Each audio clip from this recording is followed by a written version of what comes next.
کیا فرماتے ہیں علماء دین و مفتیان شرع متین اس مسئلے کے بارے میں کہ کیا مشائخ کرام علماء کرام اپنے مریدین و متعلقین کی بروز محشر شفاعت کریں گے یا نہیں؟ بسم اللہ الرحمن الرحیم۔ الجواب بعون الملک الوہاب اللہم ہدایت الحق والصواب۔ جی ہاں بالکل، بروز محشر سید الشافعین حضور نبی کریم صلی اللہ علیہ وسلم کے باب شفاعت کھلنے کے بعد مشائخ کرام علماء کرام اپنے مریدین و متعلقین کی ضرور شفاعت فرمائیں گے، بلکہ ہر وہ مومن جس کو کوئی دینی منصب عطا ہو، جیسے حفاظ کرام، حجاج کرام اور کامل الایمان مؤمنین وغیرہ، ان کو بھی شفاعت کا اذن دیا جائے گا، جس پر کئی احادیث طیبات شاہد ہیں۔ نیز اس پر کثیر اقوال محدثین و فقہاء و علماء موجود ہیں۔ حضرت عثمان بن عفان رضی اللہ تعالی عنہ سے مروی ہے کہ رسول پاک صلی اللہ علیہ وسلم نے فرمایا کہ قیامت کے دن تین قسم کے لوگ شفاعت کریں گے: انبیاء، علماء اور شہداء۔ علماء اکرام کو شفاعت کا منصب دیا جائے گا، چنانچہ حضرت جابر بن عبداللہ رضی اللہ تعالی عنہ سے روایت ہے، رسول کریم صلی اللہ علیہ وسلم نے ارشاد فرمایا کہ عالم اور عابد دونوں کو قیامت کے دن دوبارہ زندہ کیا جائے گا۔ اس کے بعد عابد سے کہا جائے گا کہ تو جنت میں داخل ہو جا، اور عالم کو حکم ہوگا کہ تم ابھی ٹھہرو اور لوگوں کی شفاعت کرو۔ ائمہ اکرام و صوفیہ اعظام اپنے متبعین یعنی اپنے فالوورز کی شفاعت فرمائیں گے۔ اس کے متعلق امام اجل سیدی عبدالوہاب شعرانی رحمۃ اللہ تعالی علیہ فرماتے ہیں کہ ہم نے کتاب الاجوبہ عن الفقہاء والصوفیاء میں ذکر کیا ہے کہ تمام ائمہ، فقہاء و صوفیاء اپنے اپنے متبعین کی شفاعت کرتے ہیں، اور جب ان کے مقلد کی روح نکلتی ہے، جب منکر نکیر اس سے سوال آتے ہیں، جب اس کا حشر ہوتا ہے، جب نامہ اعمال کھلتے ہیں، جب حساب لیا جاتا ہے، میزان اور پل صراط پر غرض ہر حال میں اس کی نگہبانی فرماتے ہیں اور کسی جگہ اس سے غافل نہیں ہوتے۔ علماء و مشائخ کی شفاعت کا اعتقاد رکھنا ضروری ہے۔ اس کے متعلق المعتقد المنتقد میں ہے کہ اور اس بات پر بھی ایمان واجب ہے کہ حضور صلی اللہ علیہ وآلہ وسلم کے علاوہ دیگر انبیاء، فرشتے، علماء، شہداء، نیک لوگ اور کثیر مومنین، اور ان کے علاوہ قرآن پاک، روزہ، کعبہ وغیرہ وہ چیزیں کہ جن کی شفاعت کا احادیث میں ذکر ہوا، وہ تمام بھی شفاعت کریں گی۔ مشائخ اعظام اپنے مریدوں کی شفاعت کریں گے، اس کی تصریح کتب ائمہ میں موجود ہے۔ چنانچہ فتاوی رضویہ میں ہے کہ اللہ کی طرف وسیلہ رسول اللہ صلی اللہ تعالی علیہ وسلم ہیں، اور رسول اللہ صلی اللہ تعالی علیہ وسلم کی طرف وسیلہ مشائخ کرام سلسلہ بسلسلہ، جس طرح اللہ تبارک و تعالی تک بے وسیلہ رسائی محال قطعی ہے، یوں ہی رسول اللہ صلی اللہ تعالی علیہ وسلم تک رسائی بے وسیلہ دشوار عادی ہے۔ احادیث سے ثابت ہے کہ رسول اللہ صلی اللہ تعالی علیہ وسلم صاحب شفاعت ہیں۔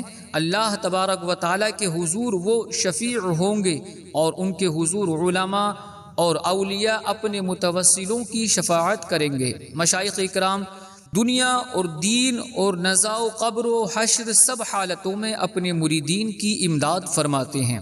صدر الشریعہ بدر الطریقہ مفتی امجد علی اعظمی علیہ الرحمہ محشر کے حالات بیان کرتے ہوئے فرماتے ہیں کہ اب یعنی شفاعت کا دروازہ کھلنے کے بعد تمام انبیاء اپنی امت کی شفاعت فرمائیں گے، اولیاء اکرام، شہداء، علماء، حفاظ، حجاج، بلکہ ہر وہ شخص جس کو کوئی منصب دینی عنایت ہوا اپنے اپنے متعلقین کی شفاعت کریں گے۔ نابالغ بچے جو مر گئے ہیں اپنے ماں باپ کی شفاعت کریں گے، یہاں تک کہ علماء کے پاس کچھ لوگ آ کر عرض کریں گے، ہم نے آپ کے وضو کے لیے فلاں وقت میں پانی بھر دیا تھا۔ کوئی کہے گا کہ میں نے آپ کو استنجے کے لیے ڈھیلا دیا تھا۔ علماء ان تک کی شفاعت کریں گے۔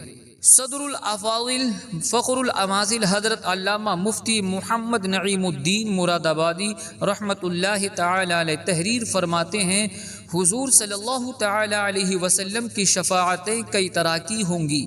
بہت لوگ تو آپ کی شفاعت سے بے حساب داخل جنت ہوں گے، اور بہت لوگ جو دوزخ کے مستحق ہوں گے حضور صلی اللہ تعالی علیہ وآلہ وسلم کی شفاعت سے دخول دوزخ سے بچیں گے، اور جو گناہ گار مومن دوزخ میں پہنچ چکے ہوں گے وہ حضور صلی اللہ تعالی علیہ وآلہ وسلم کی شفاعت سے دوزخ سے نکالے جائیں گے۔ اہل جنت بھی آپ صلی اللہ علیہ وسلم کی شفاعت سے فیض پائیں گے، ان کے درجات بلند کیے جائیں گے۔ باقی اور انبیاء و مرسلین علیہم السلام، صحابہ کرام، شہداء، علماء اور اولیاء رضوان اللہ تعالی علیہم اجمعین اپنے متوسلین کی شفاعت کریں گے۔ لوگ علماء کو اپنے تعلقات یاد دلائیں گے۔ اگر کسی نے عالم کو دنیا میں وضو کے لیے پانی لا کر دیا ہوگا تو وہ بھی یاد دلا کر شفاعت کی درخواست کرے گا اور وہ اس کی شفاعت کریں گے۔ حضرت علامہ شریف الحق امجدی رحمۃ اللہ تعالی علیہ تحریر فرماتے ہیں، یقیناً کسی سے مرید ہونے کے بعد اس کی امید ہے کہ اگر اس کا پیر نہیں تو اس کے اوپر کے مشائخ قیامت کے دن اس کی شفاعت فرمائیں گے۔ اتنا تو صحیح حدیث سے ثابت ہے کہ علماء اپنے متعلقین کی شفاعت فرمائیں گے، مریدین اپنے پیر کے متعلقین میں سے یقیناً ہیں۔ کامل مومنین کو شفاعت کا منصب دیا جائے گا۔ چنانچہ حدیث میں ہے، رسول اللہ صلی اللہ تعالی علیہ وسلم فرماتے ہیں کہ اللہ کے بکثرت نیک بندوں سے رشتہ و علاقہ محبت پیدا کرو کہ قیامت میں ہر مومن کامل کو شفاعت کا حق دیا جائے گا۔ اس کو ابن النجار نے اپنی تاریخ میں انس بن مالک رضی اللہ تعالی عنہ سے روایت کیا ہے۔ مومنین اپنے بھائیوں کی شفاعت کریں گے۔ چنانچہ بخاری شریف کی حدیث اس بات پر شاہد ہے۔ ایک طویل حدیث کا ایک جز ملاحظہ ہو کہ تم لوگ آج کے دن اپنے حق لینے کے لیے جتنا تقاضا اور مطالبہ مجھ سے کرتے ہو، اس سے زیادہ مسلمان لوگ اللہ سے تقاضا اور مطالبہ کریں گے، اور جب وہ دیکھیں گے کہ اپنے بھائیوں میں سے انہیں نجات ملی ہے تو وہ کہیں گے کہ اے ہمارے رب، ہمارے بھائی بھی ہمارے ساتھ نماز پڑھتے تھے اور ہمارے ساتھ روزے رکھتے تھے اور ہمارے ساتھ دوسرے نیک اعمال کرتے تھے، ان کو بھی دوزخ سے نجات عطا فرما۔ چنانچہ اللہ تعالی فرمائے گا کہ جاؤ اور جس کے دل میں ایک اشرفی کے برابر بھی ایمان پاؤ اسے دوزخ سے نکال لو، اور اللہ ان کے چہروں کو دوزخ پر حرام کر دے گا۔ چنانچہ وہ آئیں گے اور دیکھیں گے کہ بعض کا تو جہنم میں قدم اور آدھی پنڈلی جلی ہوئی ہے، چنانچہ جنہیں وہ پہچانیں گے انہیں دوزخ سے نکال لیں گے، پھر واپس آئیں گے اور اللہ تعالیٰ ان سے فرمائے گا کہ جاؤ اور جس کے دل میں آدھی اشرفی کے برابر بھی ایمان ہو اسے بھی نکال لاؤ۔ چنانچہ جن کو وہ پہچانتے ہوں گے ان کو نکالیں گے، پھر وہ واپس آئیں گے اور اللہ تعالیٰ فرمائے گا کہ جاؤ اور جس کے دل میں ذرہ برابر ایمان ہو اسے بھی نکال لاؤ۔ چنانچہ پہچانے جانے والوں کو نکالیں گے۔ ابو سعید رضی اللہ تعالیٰ عنہ نے اس پر کہا کہ اگر تم میری تصدیق نہیں کرتے تو یہ آیت پڑھو، ان اللہ لا یظلم مثقال ذرہ وان تک حسنۃ یضاعفها۔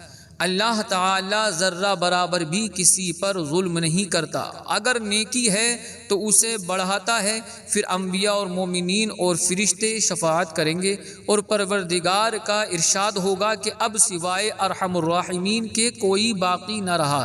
چنانچہ اللہ تعالیٰ دوزخ سے ایک مٹھی بھر لے گا اور ایسے لوگوں کو نکالے گا جو کوئلہ ہو چکے ہوں گے۔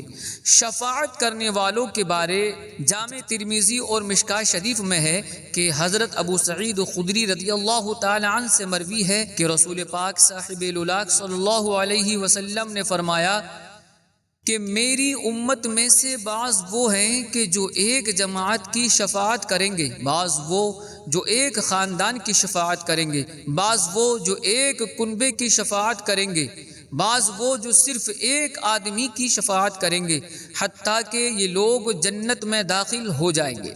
مفسر قرآن شارح مشکات حکیم الامت مفتی احمد یار خان نعیمی رحمۃ اللہ تعالی علیہ، اللہ تبارک و تعالی مفتی صاحب کی قبر کو رحمت و رضوان کے پھولوں سے بھر دے اور حضرت کے صدقے مجھ گناہ گار کی بے حساب و کتاب مغفرت ہو جائے۔ مفتی صاحب تحریر فرماتے ہیں، فئام جمع ہے، اس کا واحد کوئی نہیں، اس کے معنی ہے جماعت۔ بعض نے فرمایا یہ جمع ہے فئتن کی، قبیلہ، وہ جماعت جو ایک دادا کی اولاد ہو۔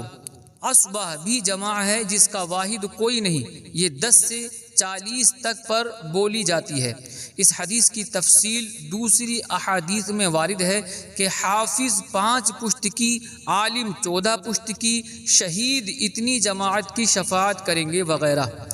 ہم پہلے عرض کر چکے ہیں کہ قیامت میں اولاً عدل الہی کا ظہور ہوگا، اس وقت حضور کے سوا کوئی شفاعت نہ کرے گا۔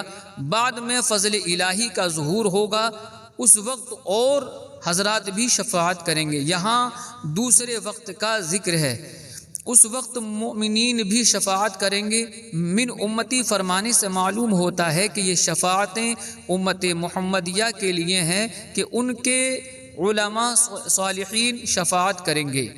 واللہ اعلم تبارک و تعالی ورسولہ اعلم، صلی اللہ تعالی علیہ وسلم۔